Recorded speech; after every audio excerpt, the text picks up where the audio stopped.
Sometimes Ruthie would work a month or so as a housekeeper, or she would work like as a laundromat attendant, but that never lasted. I guess they wouldn't last long.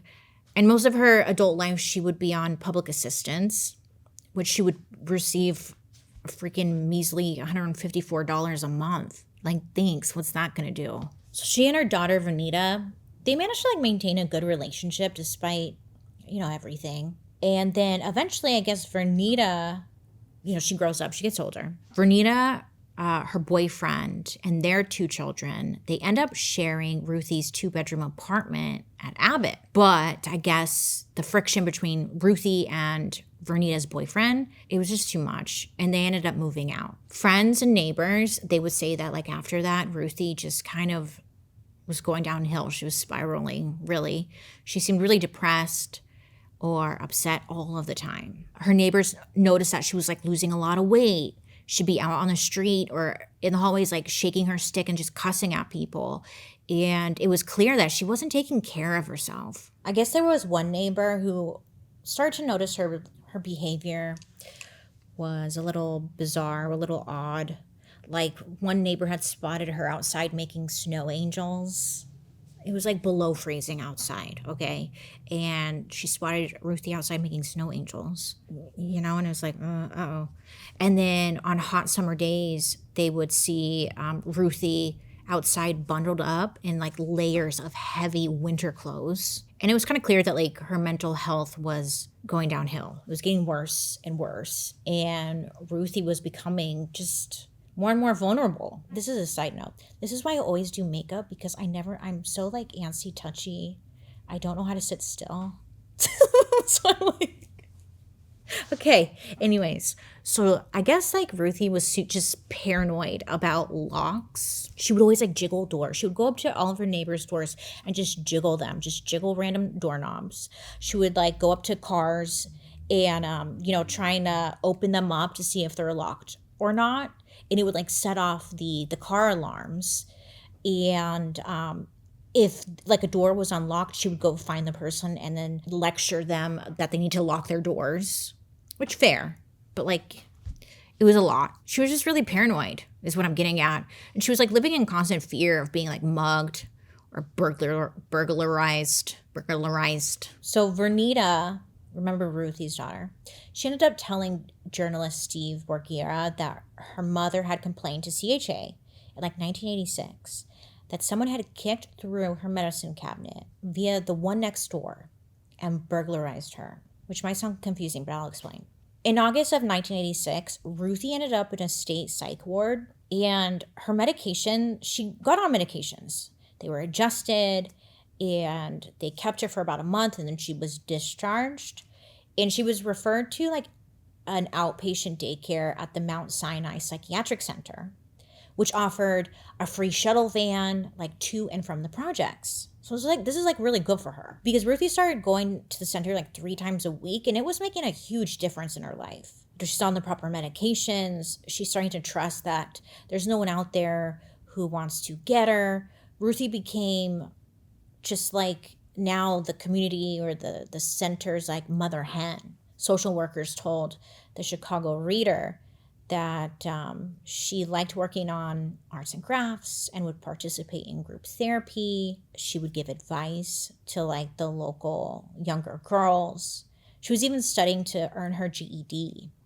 And Ruthie had talked about like someday finding a job in the health field and like maybe even becoming a nurse herself. So when she first went to sign up to take GED classes, I guess her teacher was like a little confused as to why Ruthie was there. She was like, why would you sign up 3 times a week for these classes? Like, why would you start your academic career after 50? Like being judgmental. Like, is this woman serious? But the answer was yes.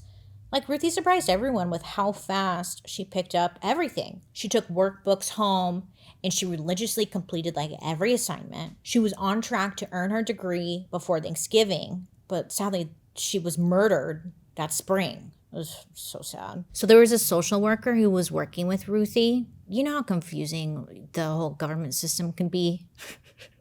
It's confusing as hell. They make it super difficult. But there's a social worker who was like helping Ruthie collect supplemental social security. SSI, is for people with like physical or mental handicaps. And the additional assistance would help out. Like it would more than double Ruthie's income to $340 a month.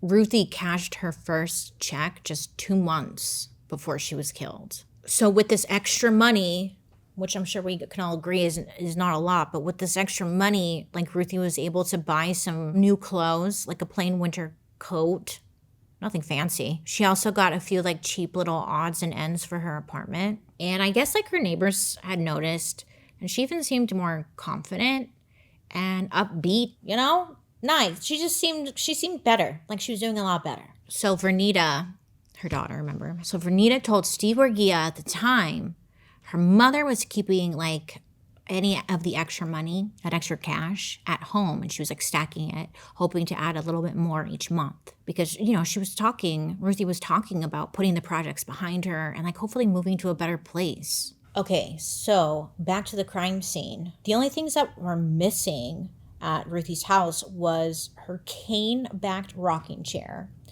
her 19-inch color TV, and her phone. Well, and her medicine cabinet.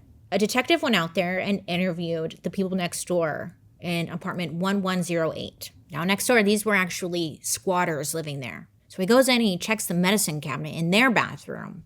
And it was like super secure. There was no evidence that was taken from this place. I don't know. He didn't know what he was looking for. Well, I mean, the detective said like he knew he wasn't going to find anything because they knew, the people next door, that they knew like police were going to investigate sooner or later, and they had a 2-day head start to get rid of anything incriminating, like plenty of time to clean up a crime scene if there was one. Here's how the bathroom situation worked, because it was confusing at first. But so at the end of each corridor in the Abbott Towers, the 2 end apartments had bathrooms that like butted up to each other. So if you unscrewed a handful of screws and you took down your medicine cabinet, you could see the back of your neighbor's cabinet through the hole. Since I have nothing to do, I'm going to clean my brushes.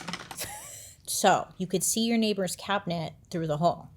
There was like, I guess, this narrow 2.5 foot long crawl space in between. It was supposedly designed this way so like plumbers could, you know, access the pipes more easily if they needed to be repaired. It definitely made it easier for, unfortunately, home invasions, because they could like get into this crawl space and like get out. When pressed by that reporter, Steve Borgia, a CHA official admitted that they had reports of, quote, fewer than 10 and probably around 7 medicine cabinet break-ins over a span of 18 months. Could you imagine, though? Like you're just like in your room minding your own business and someone is crawling through your medicine cabinet?